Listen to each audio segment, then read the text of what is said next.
Hi everyone, Shadow here. Jiyan is the very first limited banner Kuro Games decided to give us and, to the surprise of many, sadly was not a waifu one.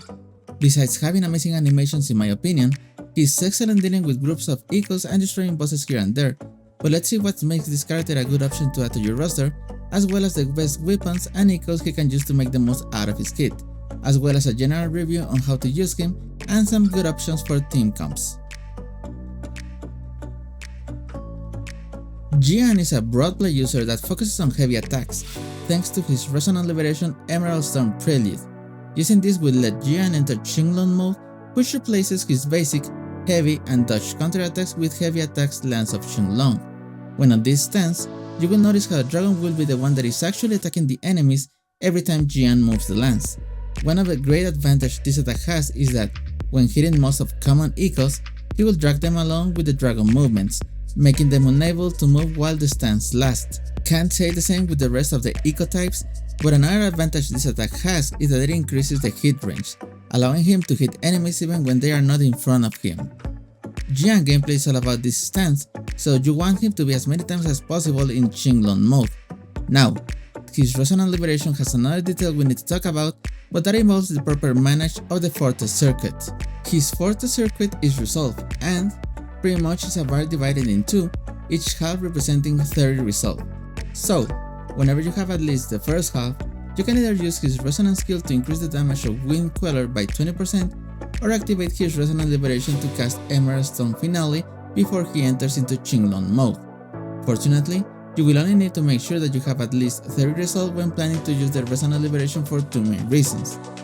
The first one is that, when on Qinglong mode, using the Resonant skill will have the same effect of increasing the damage by 20% as if you were using it while having 30 resolve. Only difference is that this time no resolve will be consumed and the duration of the stance won't be affected. And second, the intro skill will make obtaining resolve a joke. His intro skill, Tactical Strike, will launch 2 hits to the enemy while in the air, giving Jiyan not only an increase in attack for 15 seconds, but also will increase his resolve by 30 as long as you land the hit. So make sure that, whenever you're using his intro skill, it's in a situation that you know you will hit the enemy 100%. Otherwise, it could screw up the general rotation a little bit, but at the end would be not a big deal if this happens. The vesting slot is his signature weapon Verdant Summit, since it not only grants a great crit damage main stat and a permanent 12% damage bonus, but also benefits a lot the characters that relies on heavy attacks, increasing up to 48% the damage of this type of attacks for 14 seconds after using intro skill or Resonant Liberation. Your next option will be the standard 5-star weapon Lustro Sword. This weapon will allow you to allocate more damage stats into your echoes since it provides a decent amount of energy regen as default, while also increasing your Resonant Liberation damage for 12 seconds after you use your Resonant skill. Don't have any of these two? The next option is the 4-star Autumn Praise, having crit rate as the main stat, which is huge, and getting the bonus in the attack percentage is easy since it only requires you to use either basic or heavy attacks. Other than that, I would suggest to use any of the 4 or 3-star weapons you currently have until you can get at least Autumn Praise for him. The more copies you have on the 4-star weapons, the better its performance should be, so also take a close look into that when choosing which weapons you should give to Jiyan.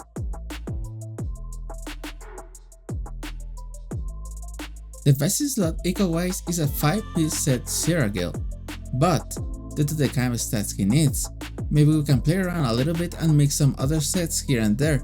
But first, let's review some echoes that are useful in his build and the stats you are looking for. The echo you want to use as his main is Phaelian Berengal, since it increases the character's air damage and heavy attack damage by 12% for 15 seconds, after the follow-up strike hits. In other words, if you miss the first hit, there is no follow-up strike and therefore there is no damage bonus. The main stat we are aiming to have here is crit rate, since it provides an awesome scaling and room for more flexibility in the rest of the echoes. Next, in the 3 cost slot, you want to get 2 with air damage bonus for max damage.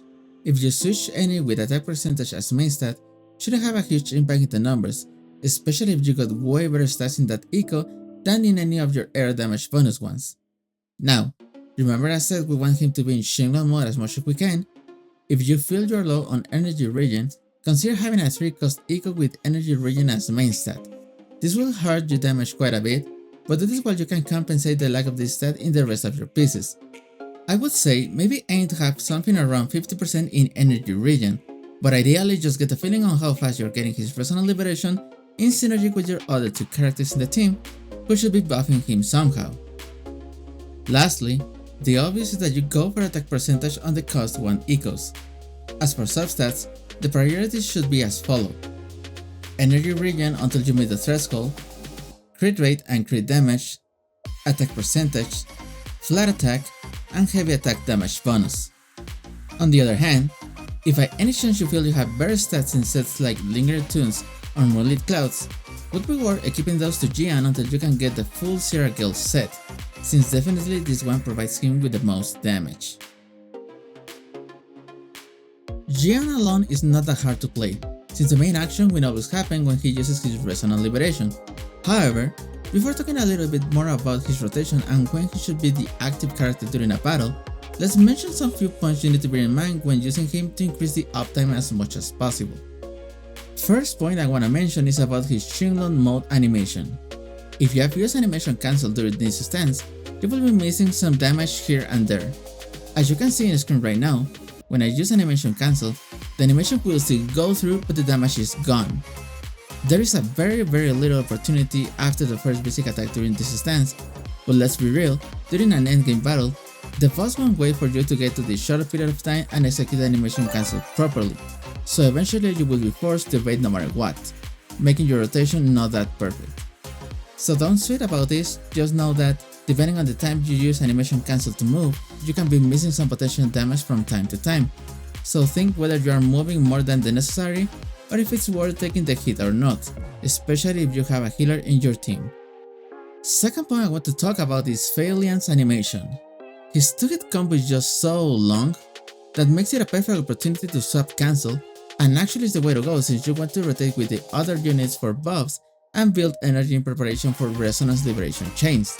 The great part about this is that whenever you swap cancel and comparing this with the previous point we discussed, the animation will go through and same goes for the damage, while also you already have a new character building up their energy. The perfect time you want to use the swap cancel is right after you summon the eco and it's already performing its first hit. If you wait until Faelian's is landing the second hit, nothing relevant happens, but maybe just wasted a second there and the incoming character will be mid-air. Having checked these 2 points, let's review his rotation.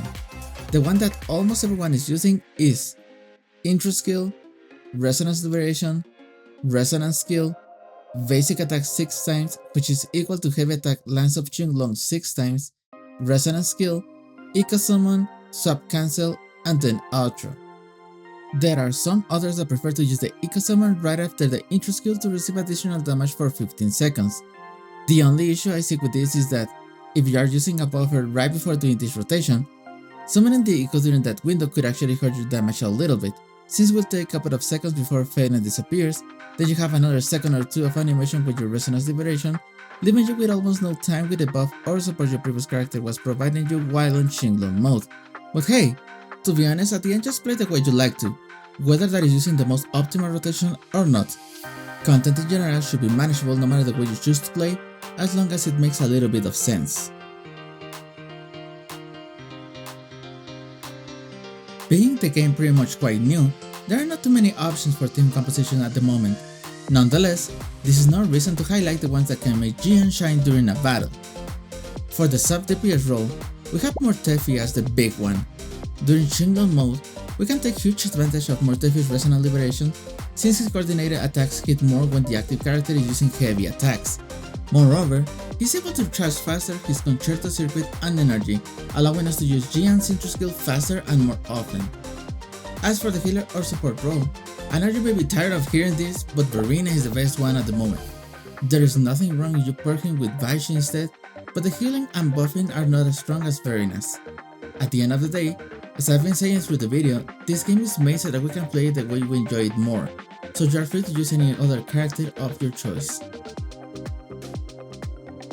And this is all for my very first complete guide here in Wuthering Waves. Definitely so excited about covering new units, so I hope to see you there when the time comes. Liking and sharing this video will help my channel a lot, so we'll appreciate a lot your support on this and we'll talk to you in the next one. See ya!